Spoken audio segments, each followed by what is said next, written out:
Introduction. Dear friends, you must have seen farmers working in paddy fields. They work for all day long. But have you ever wondered that where do they get that energy to do their work with full enthusiasm? Actually, like us, they also get this energy from the food that they eat. In other words, we can say that food is the main source of energy for our body to perform daily activities.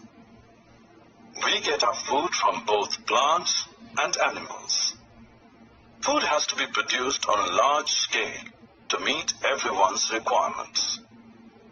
In this module, we will discuss about crop production and its management for the looked at a groundnut plant. Can we call it a crop? No, we cannot. Do you know the fact that when same types of plants are grown at a large scale, then it is called a crop? If you wish to grow a pea plant in the hot season, you can't do it. Do you know the reason behind it? In India, crops are broadly classified into two categories on the basis of the season they are grown in. That is, Rabi crops and Kharif crops. Rabi crops are usually grown in the winter season from October to March. Wheat, gram and peas are the examples of Rabi crop. Kharif crops are usually sown in the rainy season, generally from June to September. Paddy, maize, groundnut, etc. are some common examples of Kharif crop. To grow crops, various activities are performed, which are known as agricultural practices. Dear friends, do you know that how farmers grow crops in a large field? What is their first requirement? Well, first of all, they prepare the soil for growing the crop. For that, they turn the soil and loosen it. The loosened soil helps in the growth of earthworms and microbes present in the soil. These organisms are also known as farmers' friends. They add humus to the soil. Turning and loosening of soil brings the nutrient-rich soil to the top. These nutrients are then used by the plants. Now look at this farmer. He is sowing the field. As we can see that it is made up of wood. Let us see its structure. It contains a strong triangular iron strip called plowshare, and the main part of the plow is a long log of wood called plow shaft. Another tool used in plowing is a hoe. It is used for removing weeds and for loosening the soil. It has a long rod of wood, and this strong, broad and bent plate of iron works like a blade. Most of you must have seen tractors in the farms. Nowadays, plowing is done by tractor-driven cultivator, which saves both labor. Once plowing is done, next step is sowing. Before sowing, farmers select good quality seeds to get high yields. Have you ever noticed your mother putting some grains in a vessel and pouring some water to it? What happens after a few minutes? Some seeds start to float. What is the reason behind this? Some damaged seeds float on water because they are hollow and hence lighter. Actually, this is a good method for separating good, healthy seeds from the damaged ones. Now let us see what are the tools used for sowing seeds. Look at this farmer. He has a funnel-shaped tool for sowing seeds. Observe them closely. What is he doing with this tool? Yes, he is filling seeds into the funnel and passing them down through the sharp ends of the pipe to get them seeded in the soil. This is a traditional method and very easy. Nowadays, farmers use modern seed drills for sowing with the help of tractors. I'm sure you're wondering how this seed drill works. It sows the seeds uniformly at proper distance and depth, ensuring that seeds get covered by the soil after sowing. This process... Friends, now let us move on to the next topic of this module. I'm sure you must have heard the term manure many a times. Do you know what it is? Okay, let us see. Manure is an organic substance obtained from the decomposition of plant and animal wastes. To make it, Farmers dump plant and animal wastes in pits at open places where it is decomposed by microorganisms. Soil fertility and nutrients are reduced due to repeated cultivation of crops year after year. Farmers therefore add manure to the fields to replenish the soil with nutrients. This process is called manuring. Now let us look at some of the major advantages of organic manure. Manure enhances the water-holding capacity of the soil. It makes the soil porous, due to which exchange of gases become easy. It improves the texture of the soil. It also increases the number of friendly microbes necessary. Like manure, fertilizers are also used in replenishing the lost nutrients and minerals in the soil. Fertilizers are the chemicals used to add minerals like potassium, phosphorus, and nitrates to the soil.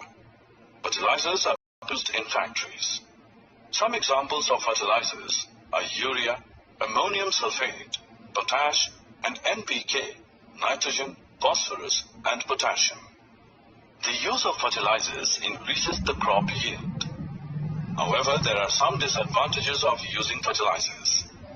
Excessive use of fertilizers makes the soil less fertile, and they also have become a source of water pollution.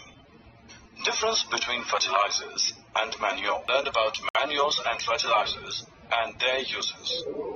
Now let us move on to know another method of replenishing the soil with nutrients.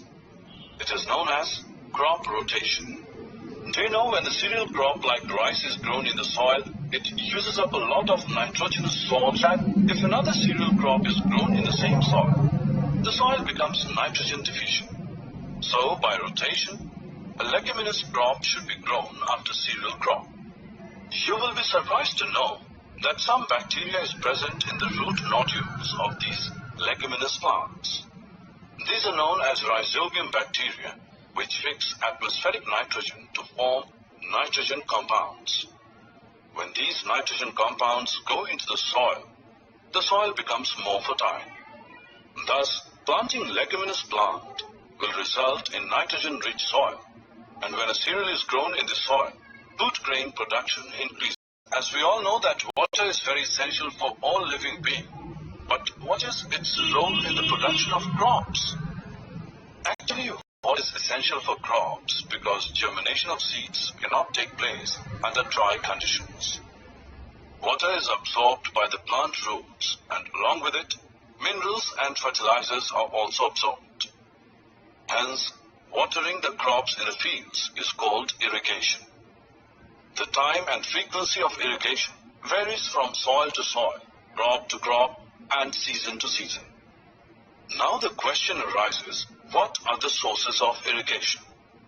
Wells, tube wells, ponds, lakes, rivers, dams, and canals are the sum of the main sources of water irrigation. Modern methods of irrigation.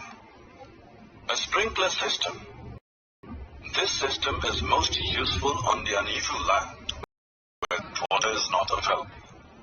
In this system, the perpendicular pipes, having rotating nozzles on top, are joined to the main pipeline at regular intervals. When water is allowed to flow through the main pipe under pressure with the help of a pump, it escapes from the rotating nozzles and gets sprinkled on the crop as if it is raining. Next is a drip system. In this system, the water falls drop by drop just at the position of the root. It is the best technique for watering fruit plants, gardens, and trees. We can see water is not wasted at all, and hence we can say that it is a boon in regions where availability of water is. Friends, what do you think that the farmers do after the crop is mature? Yes, they cut the crop. This process is called harvesting, and it is an important task. Now let us know how the harvesting is done. Harvesting process. Crops are pulled out or cut close to the ground by using sickle or a machine called harvester. After this, the grain seeds are separated from the chaff. This process is called threshing. This is carried out with the help of a machine called combine, which is in fact. Once harvesting is done, crops are stored in huge storages. We should keep some precautions to store crops because if the harvested grains are stored without drying, then they may get spoiled or attacked by organisms, and thus they will lose their germination capacity. So the grains should be properly dried in the sun to reduce the moisture in them. Do you know the fact that farmers store grains in jute bags or metallic bins, but for large-scale storage of grains, farmers use silos and granaries. Generally, people also keep dried neem leaves in an iron drum for storing food grains because these dried neem leaves protect the grains from pests and microorganisms. Plants, animals also provide us with different kinds of food. Many people living in the coastal areas consume fish as a major part of their diet. You will be surprised to know that just like the process of crop production, animals are also reared at home or in farms. They are provided with proper food and care so that they provide us healthy food to eat.